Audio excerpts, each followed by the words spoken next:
All right, you folks remember this lightning struck oak? It's right in my backyard. It's a hell of a lightning strike. We never saw one that came in so low before.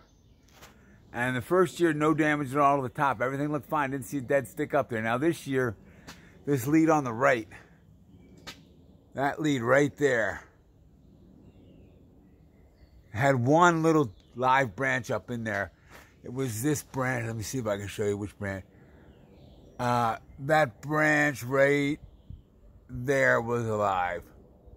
Everything else on it was stone dead.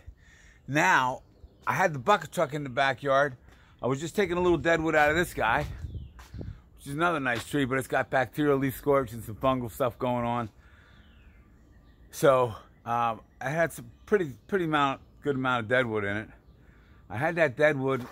Bucket truck was in the backyard, and I thought, well, let me just take maybe this whole limb off while the bucket truck's back here. But I waited. We ended up getting rained out. The yard got wet. I was like, okay, I'm just going to leave ruts all over this yard, so I'll do it another time.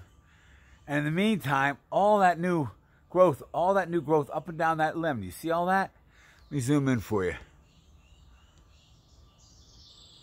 All that new, all those epicormic shoots just popped out, and it just regrew. I wouldn't have expected it. I thought, well, once that branch is dead, it's dead. But this is interesting, you just never can tell with a lightning struck tree and trees.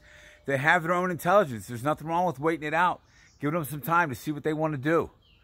And it made its mind up that it was going to put on some new growth and try to resurrect that limb. I've never seen anything like it. 40 years in the tree business. And so this is how we learn. So it's a constant learning process through observation. And I'm glad I waited on there. I'm glad we got rained out. It was kind of beautiful. So lightning strike's still there. Eventually I'm going to take that piece of wood out of it. I'm giving it a minute.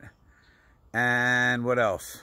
As far as the whole tree, losing structure, I'm not worried about that just yet. But when the time comes, I have a big concrete block back here right next to that trailer.